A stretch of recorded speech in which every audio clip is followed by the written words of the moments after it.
యేసుక్రీస్తు నామములో అందరికీ హృదయపూర్వక వందనములు. ప్రత్యేకమైన సమయంలో ఈ ప్రత్యేకమైన రోజు యొక్క వాగ్దానంతో మీ ముందుకు వచ్చినాను. దేవుడు ఈరోజు మనం అనుగ్రహించబడిన వాగ్దానము 2వ దినవృత్తాంతంలో 15వ అధ్యాయము 7వ వచనము. మీరు బలహీనులు కాక ధైర్యము వహించుడి, మీ కార్యములు సఫలమగును. హల్లెలూయా. ఈ వాగ్దానం ద్వారా మన ప్రతి ప్రార్థనకి సమాధానం వచ్చును గాక. ఆమేన్. ఎప్పుడైతే ఇచ్చిన వాగ్దానం బట్టి అడుగుతామో అడిగిన సమస్తాన్ని దేవుడు మనకి అనుగ్రహిస్తాడు. ఇచ్చిన వాగ్దానం ఏంటండి? మీరు బలహీనులు కాక ధైర్యము వహించుడి. మనం ఎటువంటి పరిస్థితులైనా సరే బలహీనలు అవడానికి వీలు లేదు. మనం ఎటువంటి పరిస్థితులైనా సరే కృంగిపోవడానికి వీలు లేదు. ధైర్యము కలిగి ఉండాలి.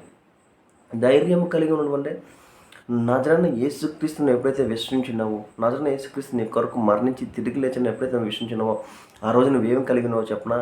ధైర్యము కలిగి ఉన్నావు. ప్రపంచంలో ఈ భూమి మీద ఆకాశం ప్రతి ఒక్క దాని మీద దేవుడికి అధికారం ఉంది. ఆ అధికారాన్ని తన ప్రియకుమారానికి అప్పగించున్నాడు. ఎప్పుడైతే నజరైన యేసుక్రీస్తు నీ కొరకు మరణించి తిరిగి లేచాడని విశ్వసించున్నావో, కాబట్టి ఆ విశ్వాసం ద్వారా నజరైన యేసుక్రీస్తుకి ఏదైతే కలిగి ఉన్నాడో, తనకి ఏదైతే శక్తి, దానికి ఏదైతే అధికారం కలిగినాడో అంతటి అధికారాన్ని, అంతటి ధైర్యాన్ని, అంతటి బలాన్ని మనలోనే దేవుడు ఉంచేస్తున్నాడు. కాబట్టి ఈరోజు నజరైన యేసుక్రీస్తు ద్వారా మనం ఏదైతే ప్రార్థిస్తామో, నజరైన యేసుక్రీస్తు మనం ఏదైతే అడుగుతామో, మనం అడుగు వాటికంటే ఊహించువాడంటే దేవుడు అధికంగా మనకి కలగజేస్తాడు. కాబట్టి ఈరోజు నీ పరిస్థితి ఏదైనా అవ్వచ్చు. నీకు ఎవరు సహాయం చేయకపోవచ్చు, నీకు సహాయం చేయడానికి ముందుకు రాకపోవచ్చు, నీ పరిస్థితి చివరి వరకు వెళ్ళి ఆ చివరి పరిస్థితులు అందరూ చేతులు ఎత్తేయచ్చు. మేమేమి చేయలేమని నువ్వు భయపడబాక. నీ విషయంలో ప్రతి కార్యం చేయవాడు దేవుడే. ప్రతి కార్యానికి సమాధానాన్ని అందజేయగలిగినవాడు దేవుడే. నువ్వు బలహీనపడద్దు, కృంగిపోవద్దు.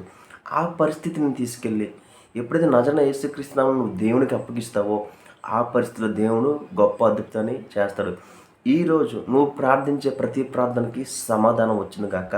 నువ్వు ఏ విషయాల గురించి అయితే భయపడుతున్నావో, దేని గురించి అయితే బాధపడుతున్నావో దానిలోని దేవుడు నీకు విడుదల కలగజేయను గాక. అట్టి రీతిగా ఎవరైతే అనారోగ్యం ఉందో ఈ నజరైన యేసుక్రీస్తు నామములో ఆ అనారోగ్యం ఆరోగ్యంగా మారునుగాక. ఎలా మారుతుందంటే, నువ్వు ఎప్పుడైతే విశ్వసిస్తావో, యేసు నీ కొరకు మరణించి తిరిగి లేచాడు నువ్వు విశ్వసించున్నావో, యేసు పొందిన గాలి ఏముందో తెలుసా? స్వస్థత ఉంది. ఆ స్వస్థత ఈరోజు మీకు కలుగునుగాక. గొప్ప అద్భుతకరమైన స్వస్థత నీ జీవితంలో కలుగునుగాక. అది ఎన్ని సంవత్సరాలు అయితే ఉందో, కొన్ని నెలల నుండా, కొన్ని రోజుల నుండా, కొన్ని సంవత్సరాల నుండా, అది ఈరోజు తొలగిపోనుగాక. నువ్వు ధైర్యం కలిగి విశ్వాసం ద్వారా ఏదైతే ప్రార్థిస్తావో ప్రార్థించిన సమస్తాన్ని దేవుడు నీకు అనుగ్రహిస్తాడు. ప్రార్థించుకుందామా? స్తోత్రం మహోన్నతమైన దేవ, నీకే వందనాలు స్తోత్రాలు చెల్లించుకున్నాం దేవా. ఇచ్చిన వాగ్దానం బట్టి నీకే కోట్ల స్తోత్రాలు చెల్లించుకున్నాం తండ్రి. ఇదిగో దేవ, ధైర్యం కలిగి ప్రార్థిస్తున్నాం తండ్రి. నజరైన యేసుక్రీస్తు నామమున తండ్రి, ఈరోజు తండ్రి ఈ వీడియో చూస్తుంటే ఎవరైతే వారి సమస్యను తండ్రి, వారి ఇబ్బందులు తండ్రి, వారికి కావాల్సిన తండ్రి అడుగుచున్నారో తండ్రి, వారి పరిస్థితిని నీకు అప్పగించుకున్నారు తండ్రి. ఆ పరిస్థితులు తండ్రి, ఆ విషయాల తండ్రి, ఆ కార్యాల తండ్రి అద్భుతం జరుగునుగా కానీ ప్రవచిస్తాం తండ్రి.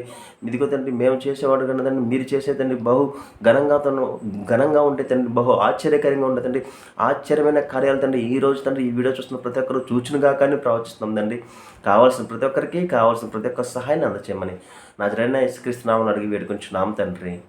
ఆమేన్. అందరికీ హృదయపూర్వక వందనములు.